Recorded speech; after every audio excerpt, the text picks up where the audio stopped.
इंसान ही थे। सृष्टि आगे बढ़ी और जब सृष्टि आगे बढ़ी तो उसी सृष्टि में महाराज मनु, रानी शत्रुपा की पुत्री देवहूति, उसका विवाह कर्दम मुनि के साथ हुआ। 9 संतानें हुई पहले, 9 की 9 कन्याएं, और 10वीं संतान के रूप में स्वयं भगवान प्रकट हुए, कपिल रूप में प्रकट हुए। बोलो कपिल देव भगवान की जय। कपिल देव भगवान प्रकट हुए, और जब कपिल देव भगवान प्रकट हुए तो यहां पर थोड़ा सा हम लोग प्रसंग पे चर्चा करेंगे। अच्छी बात बेटे की भी माननी चाहिए, कोई भी हो अच्छी बात जो कहे वो सम्मानीय है, उसकी बात माननी चाहिए।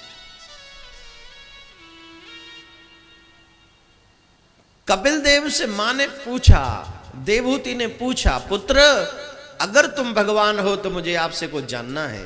बोले बिल्कुल बताइए, क्या आप जानना है? बेटा मुझे एक बात बताओ, जब ये मानव योनि मिल जाए तो मानव योनि में पूरे जीवन भर जीव को क्या करना चाहिए, और मानव योनि का लक्ष्य क्या है? महत्वपूर्ण प्रश्न है। कल वाली बात याद करिए, हम खाते हैं तो भी सोच लेते हैं, हम वस्त्र भी पहनते हैं तो भी सोच लेते हैं, हम सोते भी हैं तो भी सोचते हैं कि कितना टाइम सोना है। हम हर काम के लिए सोचते हैं, लेकिन दुर्भाग्यपूर्ण बात यह है कि हम जिंदगी जीते हैं तो सोचते ही नहीं कि हमें कैसे जिंदगी जीनी चाहिए। बस जैसे दुनिया दौड़ती चली जा रही है, उसी दुनिया के पीछे पीछे हम भी दौड़ लगाते चले जा रहे हैं। ये अच्छी आदत नहीं, बुरी आदत है, ये बहुत बुरी आदत है। अरे जब आप बिजनेस करने जाते हो तो सोचते हो, आप कमाते हो तो सोचते हो, आप खाते हो तो सोचते हो, आप सोते हो, कहीं भी कुछ भी एनीथिंग, कुछ भी आप करते हो तो हर चीज के लिए आप सोचते हो कि अच्छा होगा या बुरा। लेकिन आप जिंदगी जैसी महत्वपूर्ण विषय को बिना सोचे कैसे जी सकते हो? ये जीवन के तराजू पर तोलना पड़ेगा कि कहीं मेरा जिंदगी का टाइम वेस्ट ना हो जाए। और जो लोग नहीं सोचते जिंदगी के लिए, एक साहब आजकल एक कंडीशन खराब हो गई है, टका ही धर्म, टका ही कर्म, सिर्फ पैसा ही धर्म हो गया है, पैसा ही रिश्ता हो गया, पैसा है। आज के कलयुग के व्यक्ति की ये जो मानसिकता खराब हुई है ना, ये बहुत खराब बात है। पैसे के लिए अपने बाप को गोली मार रहा है, पैसे के लिए सारे रिश्तों को गोली मार रहा है, पैसे के लिए पति पत्नी छोड़ के चले जाते एक दूसरे को, बाप बेटे को छोड़ देते हैं सिर्फ पैसे के पीछे। क्या पैसा इतना श्रेष्ठ हो गया? ये पैसा पाप कराता है, और जो जीव पैसे के चक्कर में आ जाता है वो पाप ज्यादा करता है, ध्यान रखना। अधिकांश पैसे वाले लोग कहते हैं आई एम बिजी, मैं धर्म के काम में जाता ही नहीं, या टाइम नहीं मिलता, या ये नहीं। कौन? पैसे वाले। और आप देखिए पीछे तक, जिनके पास चाहे पैसा कम हो लेकिन परमात्मा ने उनके विवेक को बचा के रखा है, उनकी बुद्धि को बचा के रखा है, और वो आकर बैठते हैं, पूरे 4 घंटे बैठते हैं भगवान की कथा में, और ये उपलब्धि है उनके जीवन की। पैसा उपलब्धि नहीं हो सकती। अरे साहब मेरे को याद आ रहा है, मुंबई में यहीं पहले, मैंने बहुत पहले 3-4 साल पहले सुना था, एक देवी जी थी जो दूसरा काम करती थी, बहुत पैसे वाली थी, इनकम टैक्स का छापा पड़ा उनके यहाँ। याद करोगे? भूल गए हैं? दुनिया वाले भूल भी बड़ी जल्दी जाते हैं। वो जो नहीं डांस वांस करती थी, हाँ, बहुत अच्छा बंगला था उनका साहब, बहुत पैसा था उन पे। तो पैसा कमाना बड़ी बात है क्या?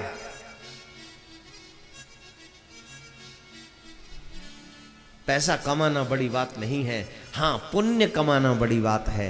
इस जीवन में पैसा नहीं, टारगेट लक्ष्य होना चाहिए, पुण्य सत्कर्म तेरा लक्ष्य होना चाहिए कि मुझे पैसा नहीं कमाना, मुझे सत्कर्म कमाना है। और अगर परमात्मा पैसा दे भी दे तो उसके माध्यम से भी मुझे अपने धर्म को आगे बढ़ाना है, ये तेरे जीवन का लक्ष्य होना चाहिए। जोर से बोलना पड़ेगा। बड़ा धीरे बोल रहे हो, टेंशन दे रहे हो मेरे को, और जोर से बोलना पड़ेगा मेरे भाई बहन।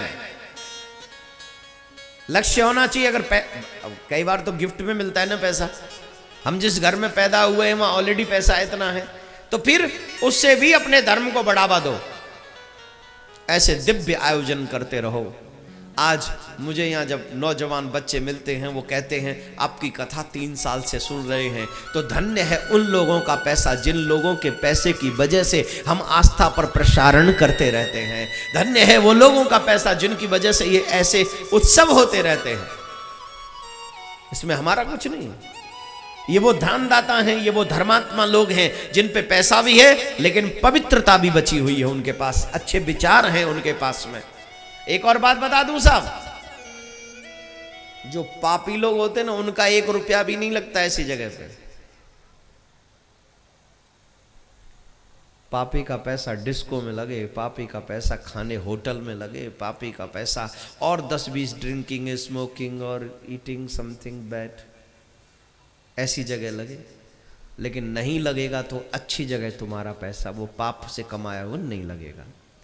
और जब अच्छी जगह लग जाए तो समझना कि मेरा ठाकुर मुझसे मिलने के लिए अभी भी दूर नहीं है। वो चाहता है कि मैं तैयार हूं, बस तू आ। तेरे पैसे को स्वीकार अगर वो करे तो इसका मतलब एक ही है कि वो इनविटेशन दे रहा है तुझे, वो इशारा दे रहा है तुझे कि प्लीज कम,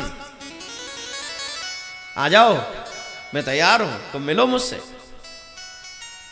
उसके इशारों को समझना चाहिए ना, कहते समझदार के लिए इशारा काफी। तो भगवान अगर आपका 1 रुपया भी ऐसी अच्छी जगह पे स्वीकार करता है तो समझ लो ठाकुर जी की कृपा है आपके ऊपर। हाँ, ऐसे लोगों से बच कर रहना जो धर्म को धंधा बनाकर जो है चकाचक अपने, हालांकि वो तो बेचारे जाएंगे, उनका ठौर है, भगवान ने एक स्पेशल अलग जगह बना रखी है। कोई कुछ बता के, कोई कुछ बता के, कोई कुछ बता के तमाम समस्याएं ले लाके हैं। लेकिन कई लोग ऐसे भी हैं कि कोई धर्म का काम करे तो उस पर कटाक्ष किए बिना भी नहीं मानते। इस दुनिया में हर तरीके का व्यक्ति मिलेगा आपको। ऐसे मत सोचना कि सारे साधु ही मिलेंगे, ऐसे भी मत सोचना सारे पापी मिलेंगे, ऐसे भी मत सोचना कि कुछ साधु कुछ पापी मिलेंगे। दुनिया में हर किस्म का व्यक्ति है। आप अच्छा करने जाओगे तो भी वो आप पर कटाक्ष करेंगे, आप बुरा करने जाओगे तो भी आप पे कटाक्ष करेंगे। लेकिन तुम सबसे पहले अपनी आत्मा को सर्च करो कि मैं जो कर रहा हूं वो सही है गलत है। अगर सही तेरी आत्मा तुझे कह दे तो फिर तू रुकना मत, फिर तू करता जा, करता जा, करता जा, और यही कार्य तुझे मेरे गोविंद के करीब लेकर जाएगा। मेरे भाई बहन, इतना आसान नहीं है। जब जीव भगवान की अपने माँ के गर्भ में जाता है ना, मैं आपको कई बार बता चुका हूं, जब 3-4 महीने का होता है तो वो मांस का लोथड़ा होता है, मांस का लोथड़ा, इतना सा मांस का लोथड़ा होता है, जिसको आप लोग कहते हैं कि मिसकैरेज। मिसकैरेज अधिकांश बच्चा शुरू से लेकर 3-4 महीने तक ही होता है, उसके बाद नहीं होता है। क्यों? उस समय वो दुख सहने की स्थिति में, ज्यादा पीड़ा सहने की स्थिति में नहीं होता। और हम आप लोग तो बड़े कठोर पत्थर के बने हुए थे, तो सह लिया और आ गए धराधाम पे। बहुत बड़ी बात बोल रहा हूं मैं। जब 3-4 महीने का बालक होता है, वो मांस का लोथड़ा होता है, और उस मांस के लोथड़े को बहुत सारा कष्ट उठाना पड़ता है। मां के गर्भ में क्या उठाना पड़ता है? उल्टा लटका है पूरे 9 महीने तक, सर नीचे पाम ऊपर। छोटे छोटे कीटाणु से खाते रहते हैं, नोचते रहते हैं। रहने की जगह जहां मां का मलमूत्र है, उस मलमूत्र में लिपटे हुए 9 महीने तक रहता है। अभी आप लोग जहां कचड़ा भी पड़ा रहता है ना, वहां से निकलना भी पसंद नहीं करते, बैठना तो बहुत दूर की बात है। लेकिन वहां मां के मलमूत्र में ही रहना पड़ता है पूरे 9 महीने। कई बार डॉक्टर कहते गंदा पानी मुंह में चला गया, मतलब कौन सा गंदा पानी? कोई वहां नाला बह रहा है क्या जो गंदा पानी मुंह में चला गया? गंदा पानी का मतलब है मलमूत्र ही मुंह में चला गया। और जब मलमूत्र मुंह में जाता है, यहां तू शाही पनीर खाने से भी कहता है स्वाद नहीं बना, वहां मां के गर्भ में मलमूत्र में लिपटे हुए भी तुझे शर्म नहीं आती? भगवान से प्रार्थना करता है हर मानव, मुझे इस नरक से निकाल दो मेरे प्रभु, बहुत भयंकर जटिल नरक है ये। भगवान कहते चल मैं निकाल भी दूं तो क्या करेगा? मैं क्या कर सकता हूं, आप बताओ ना प्रभु। बोले नहीं, मैं तुझे निकाल दूं तो बता तुझे क्या करना है, तू क्या करना चाहता है? ध्यान से सुनेंगे मेरे भाई बहन। भगवान कहता है मैं तुझे निकाल दूंगा, लेकिन एक बात याद रखना, जब तू मानव बन के जाए ना तो ऐसा काम मत करके आना जिससे और 84 लाख योनि बर्बाद हो जाए। तुझे मानव बनाकर भेज रहा हूं, ऐसा कर्म करके आना जिससे तेरी 84 लाख योनि सुधर जाएं, सुंदर बन जाएं। ऐसा काम करके तुझे आना पड़ेगा, तब मैं तुझे बाहर निकालूं और तब तुझे मानव बनाकर भेजूं। हर व्यक्ति ने गर्भ में प्रतिज्ञा कर ली कि मैं ऐसा काम करके आऊंगा जिससे मुझे इस नरक में ना आना पड़े, लेकिन दुर्भाग्य की बात, जैसे ही हम लोग धरातल पर आए हम सब कुछ भूल गए। आई फॉरगेटेड एवरीथिंग, सब कुछ। मैं ये, मैं वो, मैं ये, मैं वो, मैं ऐसा हूं, मैं वैसा हूं, मैं ये कर सकता हूं, मैंने वो नहीं किया था, वो मेरे। छोड़ना यार, 2 पैसा क्या बात करता। अपनी जिंदगी के साथ गेम खेलना बंद करो, अपने साथ फ्रॉड करना बंद करो, अपने साथ में और परमात्मा के साथ को जोड़ो, कनेक्ट करो। How to connect your relationship with your परमात्मा, गॉड, कृष्ण, राम, जो भी आप मानते हो, ये सोचो कि तुम उससे संबंध कैसे जोड़ सकते हो। ध्यान से सुनेंगे। था गर्भ में औंधा पड़ा सब भांत दीन अनाथ था। पीछे तक सब लोग ध्यान सुनेंगे। था गर्भ में औंधा पड़ा सब भांत दीन अनाथ था, उस दुर्दशा के माह भी जो नाथ तेरे साथ था। उस समय गर्भ में न तेरे साथ मां थी न तेरे साथ पिता। मां ने जो नमक मिर्च या कुछ भी खाया वो डायरेक्ट तेरे बदन को दुख पहुंचाती है, लेकिन मां ने खाना बंद किया गया। मां रोटी नहीं खाती थी, बताओ? क्या नमक नहीं खाती थी मां? क्या खट्टा नहीं खाती थी मां? क्या दाल में नींबू नहीं लगा?